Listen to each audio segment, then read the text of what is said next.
Hello everyone, back at the deep well. Already took my bath. It's about 1 o'clock now. 8. Mom Dolores, she's taking her afternoon nap. She feels better than she did yesterday.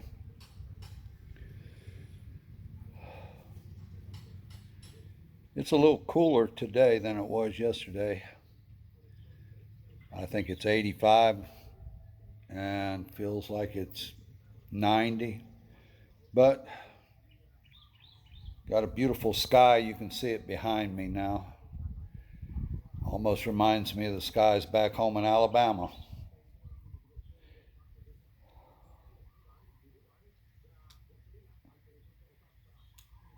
You can see my towel blowing in the wind.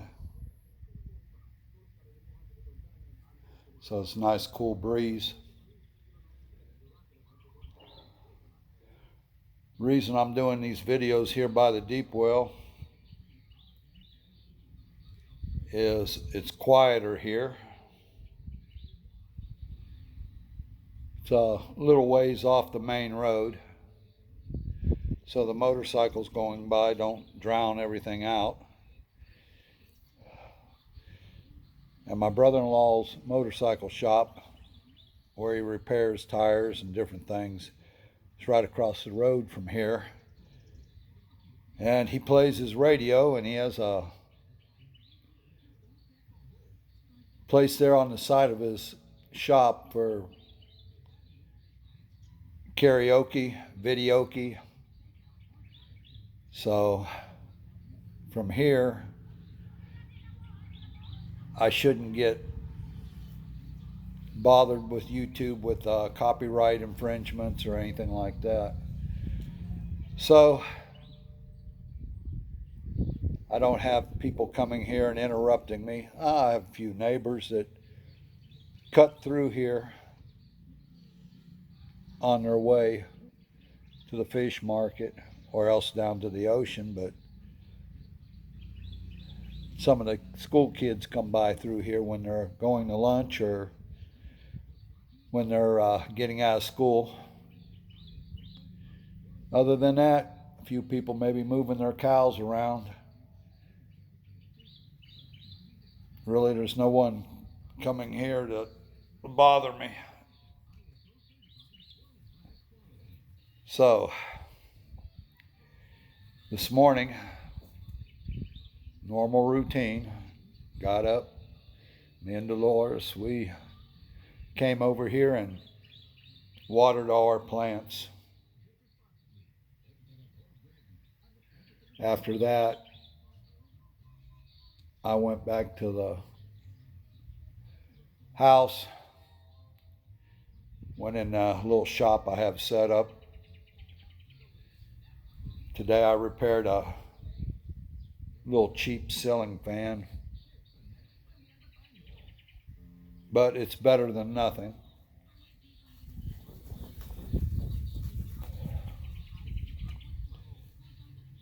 I'm close to having everything repaired. The only thing I haven't worked on is my car. I'll wait till September or October when I come back.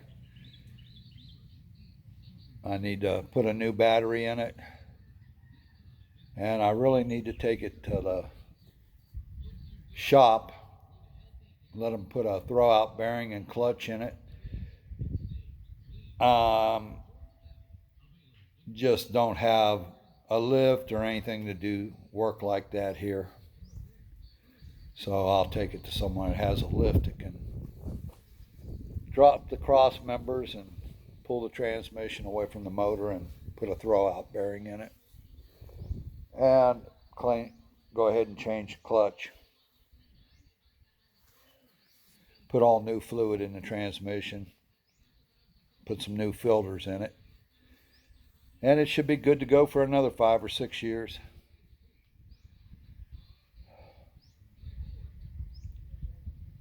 Tricycle, a motorcycle here.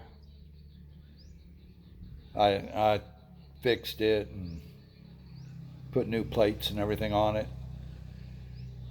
Got it ready when I come back after I get the car out of the shop. I'm going to put my tricycle in the shop. I want to go ahead and put a cover over the top of it. So when it rains, I'm not getting wet and my wife's not getting wet, or any of the kids we happen to have with us. And when I pick up supplies in it, I don't want them to get wet, and I don't like having to tarp everything down. So that's what I'll do. Yesterday we were talking about flip-flops, sandals, whatever. This is my other pair, and you can see they're spongy too. I mean, they're nice sandals, they're comfortable to wear, but they get wet, you're gonna fall out of them. They're just too flimsy. But they're comfortable. They're comfortable on your feet. So when it's not raining, I wear them. Here at the Deep Well, after I take a bath, I have to set them over here, let them dry, let my feet dry good, let my swimming trunks dry real good. I take a bath in my swimming trunks out here in the public. I don't think they'd appreciate me stripping down naked and taking a bath. Even though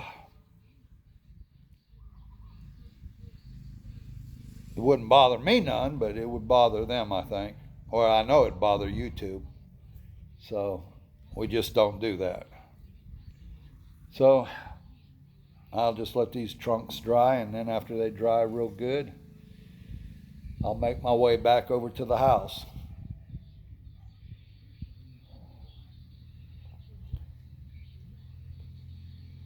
If you're in Alabama or you're Florida, Georgia, anywhere in the South, or anywhere in the tropics, like I said, Jamaica, Philippines, Asia, it doesn't matter.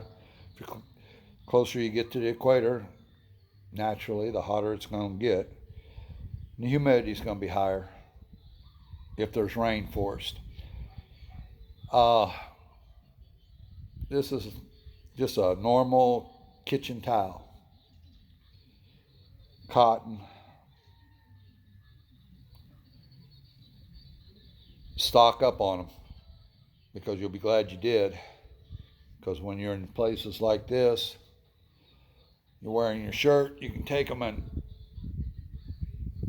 put them around your neck and put your shirt over top of it. That way when the sweat from the back of your neck will sweat down onto the towel, so you're not getting your shirt with a bad dirt ring around the back or sweaty. It's just a good idea to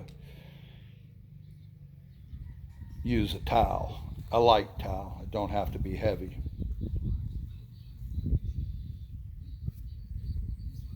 I use them all the time. And my hair is almost dry, what little bit I have left. So, time to put my do-rag on. I don't want to take a chance of getting sunburnt. And that's another thing.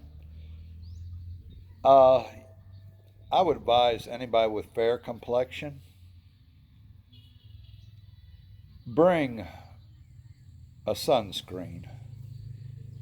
At least 40. And the closer you get to the equator, the more you want to up it. Even in Alabama, if you're from Ohio or somewhere like that, and you're fair complected, you're Irish or redheaded, get you some 80 to 100 sunproof. You'll be glad you did. You don't want sun poison. You don't want sunburn. Like I said yesterday, I've worked outside. I worked in factories, but even when I wasn't at work, I've always pretty well worked outside in the sun. Um, my skin naturally turns red, and then from red it turns to a brown.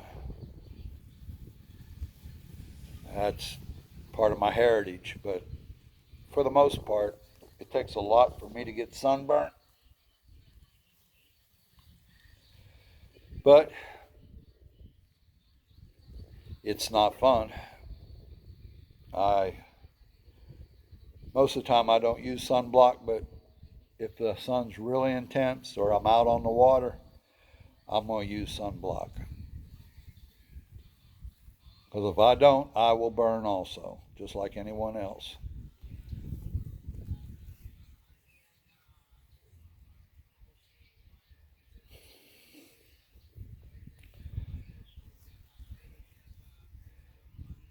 I don't know what today's date is.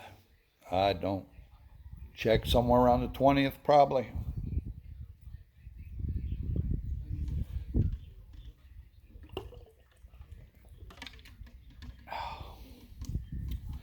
I have a freezer. I freeze water in my jug. And then after it freezes, I'll fill the rest of the way up with water. That way, when I'm outside and I let it set for a while, you can see I have a big chunk of ice floating around in my water, which you'll drink a lot of water or you'll dehydrate. And you don't want to dehydrate.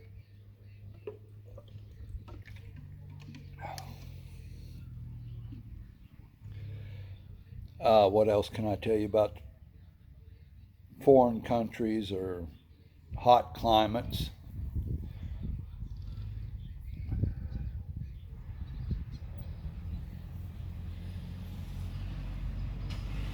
You, the most part, just when you travel like this, just always keep in your mind that it's a different country. Their laws and the way they do things is not the same as we do it.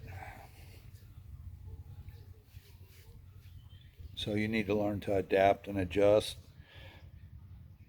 And you need to be patient and understanding. That's not saying that sometimes I don't lose my patience. And sometimes I don't understand. But that being said, I still try to accept it. Even if I don't understand it, I try to accept it. Because it's normal to others. Because they were raised this way, and it's the way they've done things their whole life. And I've found that, especially here in the Asian countries, they're slow to accept change. That's the way their great grandparents done it, their grandparents, their parents. So it's instilled in them to do things a certain way. If you ever get one or get anyone to take the time to listen to you and let you instruct them and show them a different way that's better, they're like a fish to water. They'll accept it, and that's the way they'll start doing things again. And they'll understand. I have people here tell me all the time, why the Philippines don't do it that way. Tell them I don't know. But the truth is, it's because they're not quick to accept change. They've done things a certain way for so many centuries. That's just the way they do things. Like a lot of people in my country, like in Alabama, we have clay soil. We have sand in it, but it's basically Alabama red clay. Anybody that's familiar with Alabama red clay knows that's the worst thing in the world to get in your clothes because it's hard to get it out. And if you ever get your car stuck on an Alabama red clay road, you're not going anywhere. You might as well wait for the sun to come out and let it dry out before you even try, unless you have a four-wheel drive. So here the soil is mostly sand. There's dirt in it, but it's mostly sand, because it's all islands here, made up of sand. You ring a fire, naturally you have volcanoes, so you also have volcanic ash and things like that in it. But for the most part, it's a sandy type soil. It's not the same as Florida. It's not the same as Arizona. If I had to base it on a state, probably more like New Mexico, parts of Texas. But that being said, here in Asia, because of the makeup of their soil, they'll dig up grass in an area down to just the soil. And because it's sand, that's how they mix their concrete. Instead of putting it in a wheelbarrow or something like that, they put it straight on that soil. And they'll put gravel down, put sand down, and they'll put the concrete mix in it and put water, and they'll start with shovels and start mixing it, which I've done videos on it. And that's just the way it's done here. And when I first came here 6-7 years ago, I thought, what are they doing? And then I got to looking at the makeup of the soil, and I was like, oh, well, I understand now.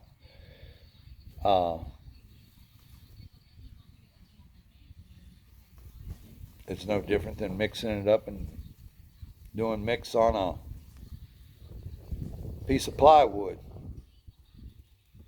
I've seen people mix their concrete and plywood. They make box frames with plywood bottoms and mix their concrete and then shovel it in a wheelbarrow and take it to where they want it. It's just a different way of doing things. But I understand it, and there's nothing wrong with it.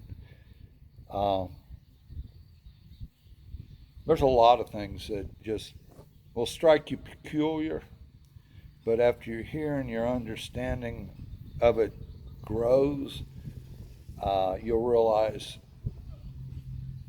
it's probably the best way for them to do it. And a lot of things are based on affordability here. You got to remember, they don't have the resources or money to do a lot of the things that we do in other countries.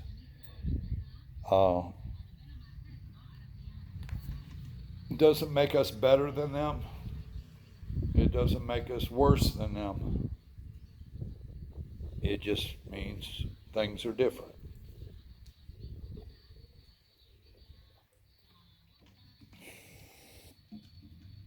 I get a kick out of these bloggers. I'll just tell it like it is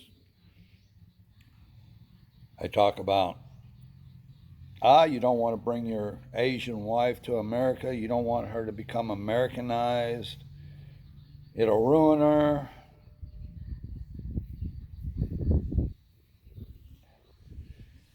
I don't buy that crap. I just don't buy it. I think if you have that problem, then you married the wrong person to begin with. But that's my opinion.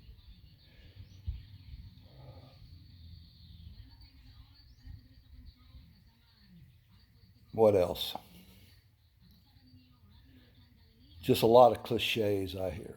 One cliche that is pretty well accurate. I don't see any Asians men, women, kids that don't have a cell phone. And if they don't have a cell phone, by George, they have at least a pocket phone they can text on.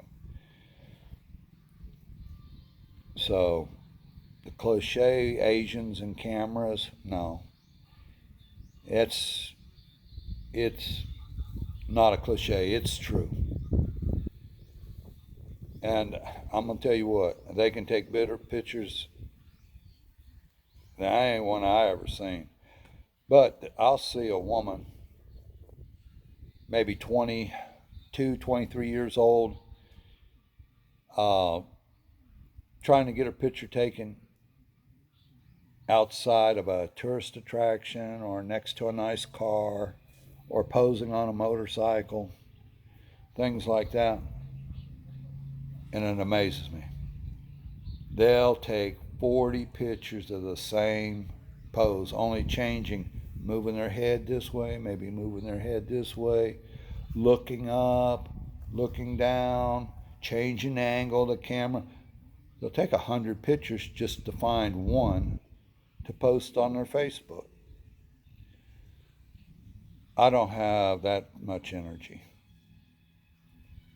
I'm just going to take pictures or videos of just what you see is what you get. You know, so I'm not going to filter anything. I don't have a script to read from. It's, you know, just what I think, what I see, and what I hear. And that's pretty much how I'm going to do this. I just have my cell phone that I have it propped up right now that I'm taking a video with. I don't have a GoPro. I don't have a drone. I don't have backdrop. I don't have a script that I've worked on for 2 or 3 days before I do a video. I'm not interested in putting on a show. This isn't Hollywood. And I don't plan on being an actor at my age,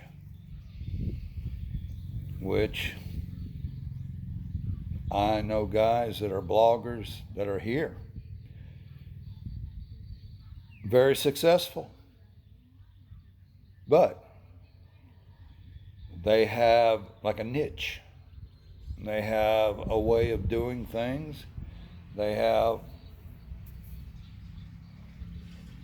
GoPros. They have some of the nicest video cameras. They have a room dedicated to internet and computers just to edit.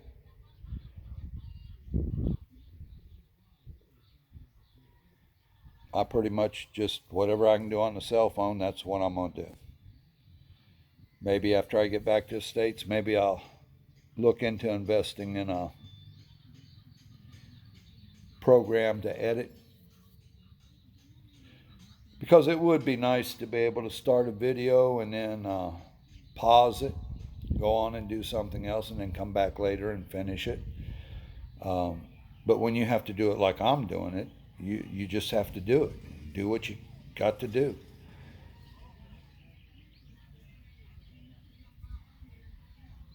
This island, it's not very big.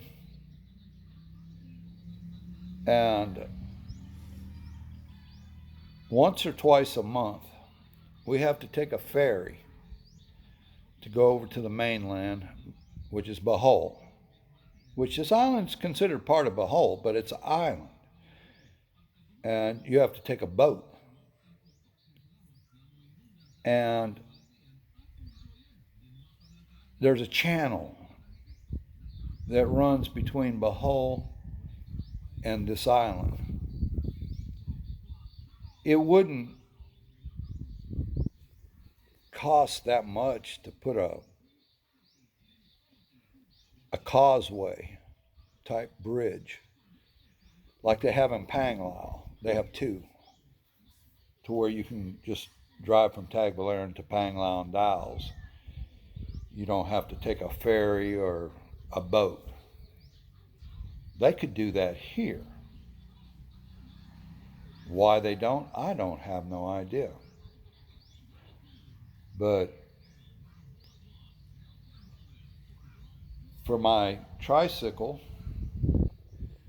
for me to go to Bohol, gas, dock fees, the ferry cost to put my tricycle on the ferry, and then to drive an hour to Taliban just to go to the mall or to the grocery store to get some supplies. I think it cost fuel and everything, probably 1,500 pesos, 2,000 pesos. That's just to get there and come back. That's not counting what we spend there in the grocery store. So you're looking at, to go there and back, right at $50. Well, that don't sound like a lot. But what if you wanted to go there once a week? That's $200. What if you wanted to go twice a week? That's $400. See, it would add up quick. It's not that I don't have the money to do that, but my money's well spent in other places.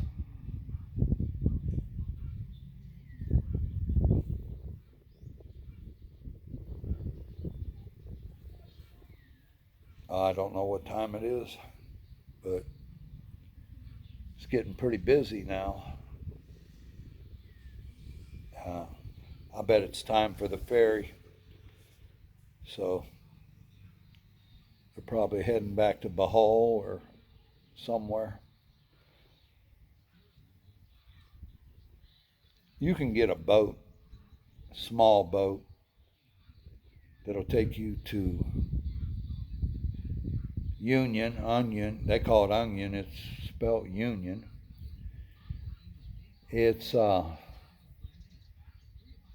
I think 35, 40 pesos to go there.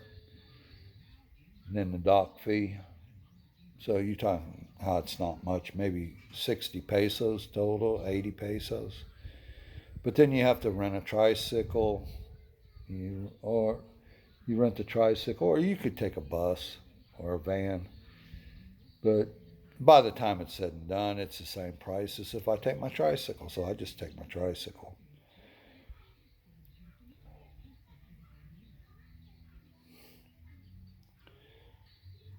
Well, that's all I have for today. I've burned 30 minutes already just running my mouth. But I enjoy it. I'm almost dry. Boy, they got some nasty looking insects here. That was you didn't see it, but I did. It was a wasp. About twice as fat and big as wasp we have in Alabama. And to be honest with you, it looked almost like a hornet. But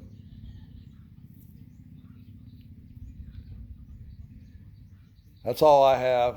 If you would hit like and subscribe. I'd really like to get this channel going. And the more subscribers I have, the more I'll invest in this. If you have any questions or anything you'd like to know about, or like my opinion, which my opinion is not worth a whole lot, but maybe to some it might help and not make the same mistakes I've made. So just leave a message, and when I get a chance, I'll read the messages and I'll answer everything I can possibly answer. That's all I have. Like I said, we'll chat with you maybe tomorrow.